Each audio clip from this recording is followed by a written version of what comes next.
안녕하십니까, 강동원 변호사입니다. 이번에는 저희 법인이 지금 진행하고 있는 집단 소송 관련해서 말씀드리려고 하는데요. 정확히 말씀드리면 지금 진행하고 있는 건 아니고 저희가 상담 의뢰를 받아서 상담을 했고 지금 설명회를 하려고 준비하고 있는 사안입니다. 그래서 어떻게 대처해야 하는지, 또 유사한 상황이 있는 분들은 어떻게 도움 받아야 되는지 말씀을 드리려고 합니다.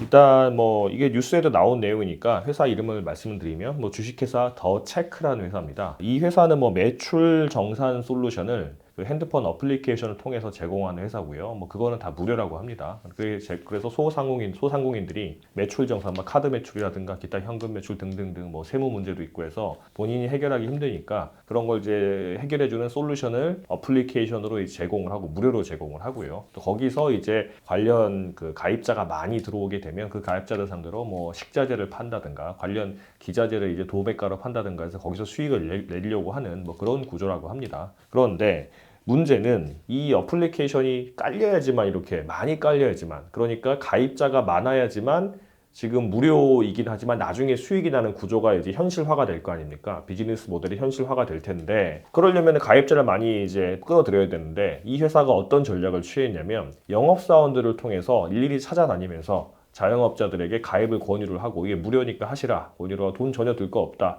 지금 복잡하신 거나 우리가 다 해준다 라고 하는 거를 시켰던 겁니다. 그래서 이 영업사원이 한 건을 가져온다 그러면 한 건당 어느 정도의 인센티브 지급을 하고, 또 몇 건이 된다 그러면 일단 구간별로 해서 30건이면 30건, 100건이면 100건, 200건이 200건씩 구간별로 해서 또 추가적인 인센티브를 약속을 했다고 합니다. 그래야지만 영업사원들이 더 열심히 이제 가입자들을 모아올 거 아닙니까? 이런 전략 자체는 문제가 없을 것 같아요. 문제가 없는데, 저희 의뢰인들의 주장에 의하면 이 회사가, 주식회사 더 체크가 나중에 좀 생각이 바뀌었나 봐요. 가입자가 많이 모이고 인센티브를 많이 줘야 되니까 인센티브를 지급하는 조건을 계속 처음 약속과 다르게 좀 더 어렵게 하고 아예 인센티브를 지급하지 않는 경우가 꽤 있었다고 합니다. 예를 들어서 처음에는 한 건당 인센티브 얼마, 또 구간별로 몇 명당 얼마 이렇게 했는데, 나중에는 뭐라고 했냐면 영업사원이 모집한 가입자가 댓글을 남겨야 된다든가 유튜브에 좋아요를 눌러야 된다든가 아니면 이렇게 계속 이제 접속을 해가지고 사용한 실적이 어느 정도 이상이 있어야 된다든가, 처음에는 없었던 조건들을 계속 달아서 그 조건에 해당하지 않는 가입자 같은 경우는 인센티브 지급 대상으로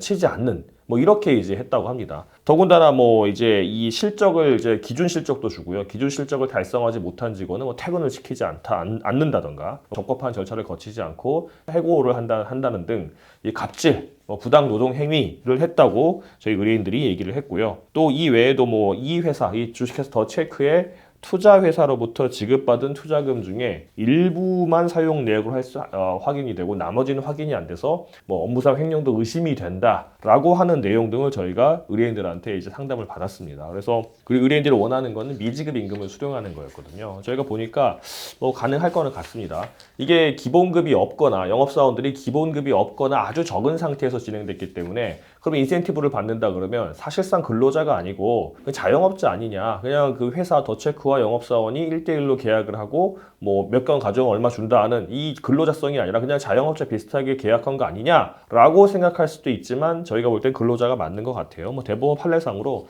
실제 고용 관계가 있고 지위 감독 관계가 있고 그 급여에 의해서 이제 생계를 유지한다 그러면 근로자성이 인정될 수 있는데, 이건 같은 경우는 아까 말씀드렸다시피 일정한 할당량을 채우지 못하면 집여도 안 보내고 그랬다고 했잖아요. 해고 처리라고 했다는 거 보면 근로자성이 있다고 보이거든요. 그렇다고 한다면 그 인센티브도 임금이라고 보게 되고, 그러면 인센티브가 지급이 되지 않았으니까 미지급 임금 청구로 가야 될 것 같습니다. 그렇게 되면 이제 일단 어떻게 받아야 되냐면 당연히 소송해야 되겠죠. 임금 지급 청구를 해야 될 텐데, 뉴스에 몇 번 나오고 했지만 이 회사가 아직 자금이 이제 부족하다고 합니다. 이제 유명 이제 배우는 관련이 좀 있었다고 하는 것 같은데, 이분이 인터뷰하는 걸 봐서는 이 회사의 건물 보증금 같은 걸 갖다 가져와서 빨리 해결하려고 한다, 노력하고 있다라고 하셨던 것 같은데, 그 말인즉슨 지금 현재는 현금이 부족하다는 거 아닙니까? 그렇다고 한다면 일단 현금 확보를 해야 되는 거니까 가압류 등 임금 지급 가처분 등을 먼저 진행하고, 또 이제 일정 부분 월급까지는 소액 차당금 청구를 할 수 있어요. 지방 노동청과를 통해서 일단은 이제 국가로부터 받고 나중에 국가가 이제 차당금 청구를 하는 그런 방향으로 가게 하는 거고, 또 고용주로서 임금을 제대로 지급하지 않았다고 한다면 거기에 이제 근로기준법상 형사처벌 대상이 되기도 하거든요. 그런 내용까지 해가지고 전방위적으로 진행을 하면 될 것 같습니다. 저희 의뢰인들은 또 횡령 혐의로 형사 고소도 가능하냐라고 문의하셨었는데, 뭐 횡령이라는 게 사실 의심되는 정황이 있을 뿐이지, 뭐 만약에 횡령이 된다고 한다면 이제 수사를 통해서 확인해야 될 내용이고, 만약에 횡령이 된다고 하더라도 우리 의뢰인들 직원들 같은 경우는 사실 그 횡령하고 크게 상관은 없거든요. 횡령이 되든 안 되든 우리는 임금을 받아야 되는 거니까. 만약에 이제 횡령이 된다 그러면 고발 정도는 할 수 있겠죠. 그렇게 할 수 있다라고 안내를 드렸었습니다. 그리고 뭐 이제 이 사임한 뭐 이제 유명 배우는 뭐 책임이 2021년 6월에 사임했으니까 책임이 없다고 주장하는 것 같은데, 책임이 없는 게 맞냐라고 하셨는데, 만약에 이런 사안들이 2021년 6월 이전에 벌어졌던 사안이고, 그 배우도 이런 이제 문제가 벌어지는 데 있어서 이사 또는 사실상 이사로서 같이 행위를 했다고 한다면 공동 불법행위 책임을 질 수도 있습니다. 이거는 뭐 재판을 통해서 이제 확인해 볼 사안이긴 하지만 그렇게 책임을 물을 수도 있다라고 말씀을 드렸습니다. 그래서 저희가 지금 뭐 아마 제가 알기로는 뭐 100명 이상 훨씬 진행 이제 오해 있는 것 같고, 한 적어도 100명 이상 수백 명까지도 피해자가 있을 것 같습니다. 그래서 그분들에게 제가 설명도 하고 재판을 진행하려고 하는 거니까, 뭐 혹시 뭐 이제 카페를 통해서라든가 저희 회사 법인 홈페이지를 통해서라든가 설명의 내용을 보셨다고 한다면 거기 참고하셔가지고 대응하시면 될 것 같습니다.